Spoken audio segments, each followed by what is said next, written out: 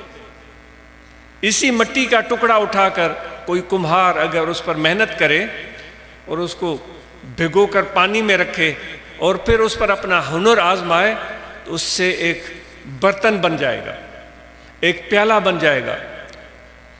وہ پیالہ پہلے تو پاؤں تلے وہ مٹی روندی جا رہی تھی اور کوئی اس پر تھوکتا تھا، کوئی گندگی پھیلاتا تھا، کوئی کچھ کرتا تھا۔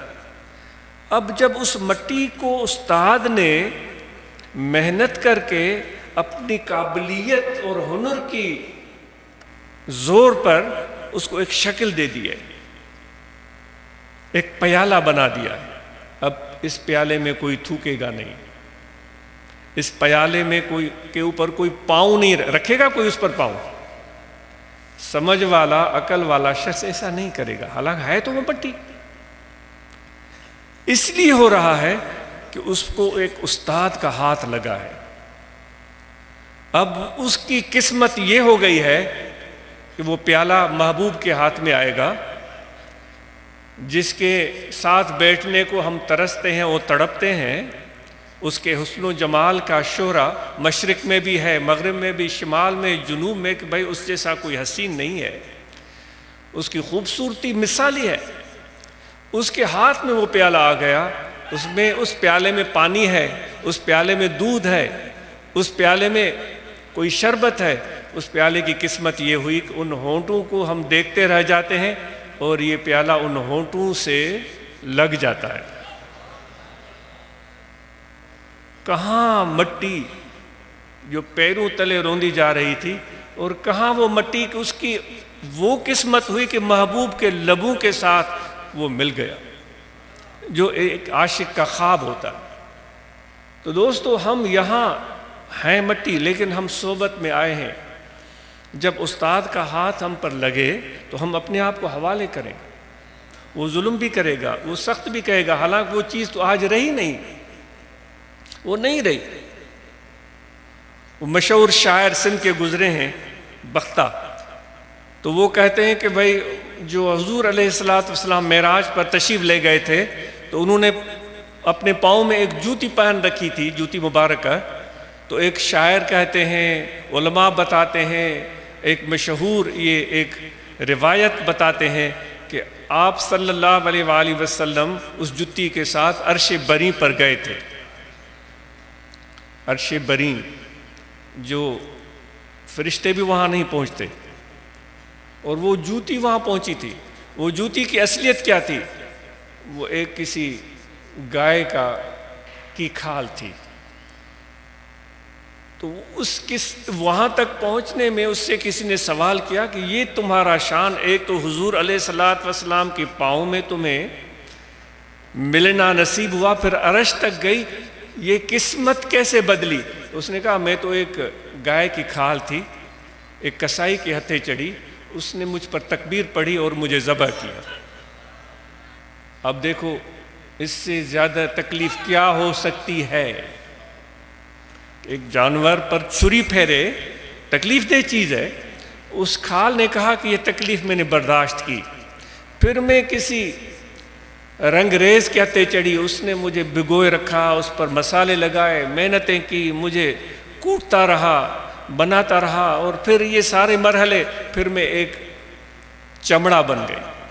پھر میں موچی کے ہتھے چڑھی، موچی نے میرے اوپر اپنا ہنر آزمایا، سوئیاں چبھوئیں، کبھی متر کے مارے، کبھی کچھ کیا، لیکن میں چپ کر کے سب چیزیں برداشت کرتی رہی. پھر میری ایک شکل جتی کی سی بن گئی، پھر میں بازار میں پہنچی، پھر کسی نے مجھے خریدا، پھر اس نے تحفہ حضور علیہ السلام کی خدمت میں پیش کیا. جب اتنی تکلیفیں میں نے برداشت کی، تب میں محبوب کے پاؤں تک پہنچی. تو آج ہم پر تو کوئی تکلیف ہوتی نہیں.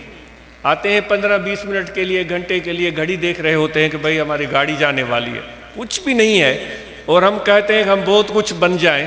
تو پہلے تو بھائی اپنے آپ کے اندر یہ وسعت اور ہمت پیدا کرنی چاہیے ہم سب کو کہ ہم کچھ بننا چاہتے ہیں تو پھر کچھ ستم برداشت کرنا پڑے گا، تکلیف برداشت کرنی پڑے گی، اس کے بغیر فائدہ نہیں ہوتا.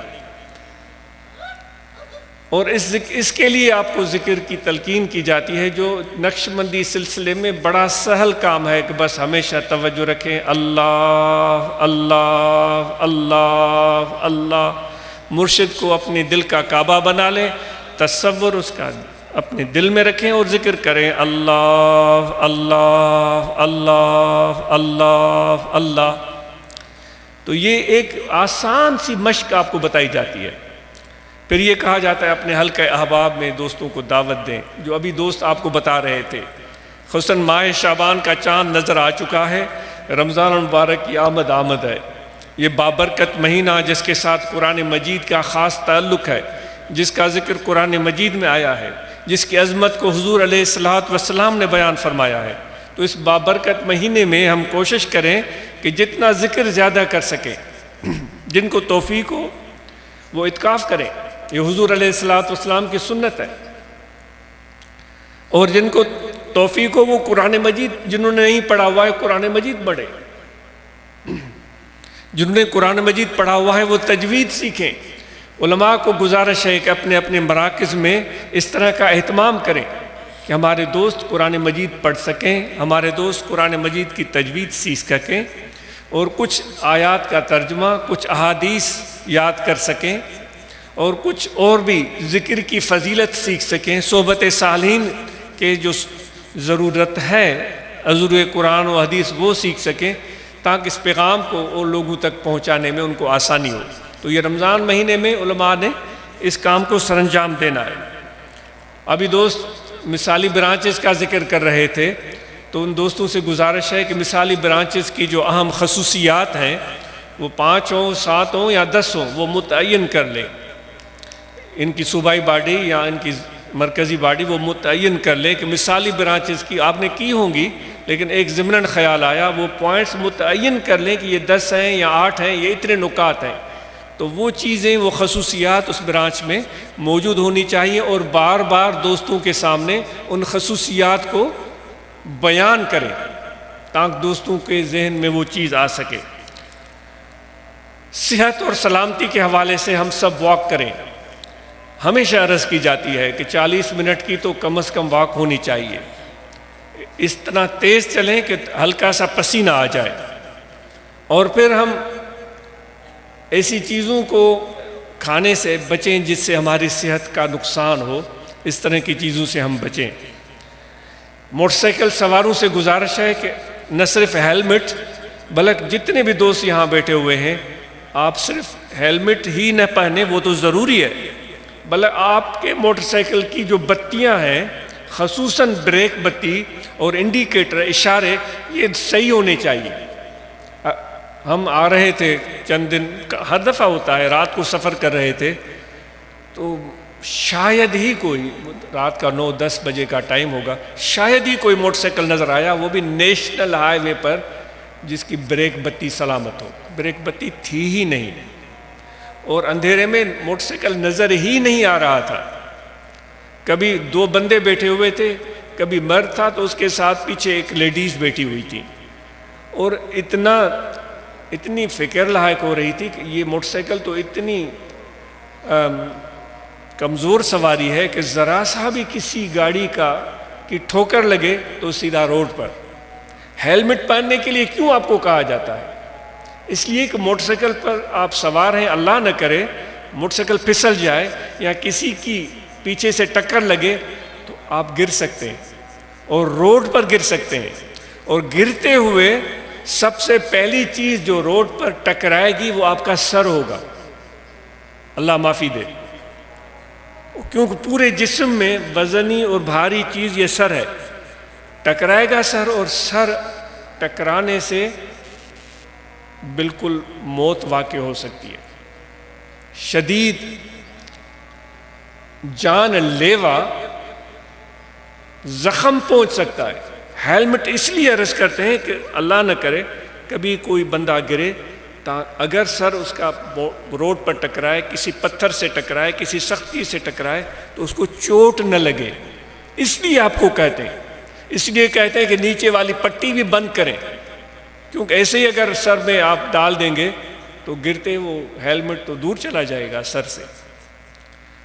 آپ جتنے یہاں بیٹھے ہوئے اپنے دوستوں کو یہ پیغام دیں، ہیلمٹ پہنیں، اپنے موٹر سائیکل کی بتیاں ٹھیک کروائیں۔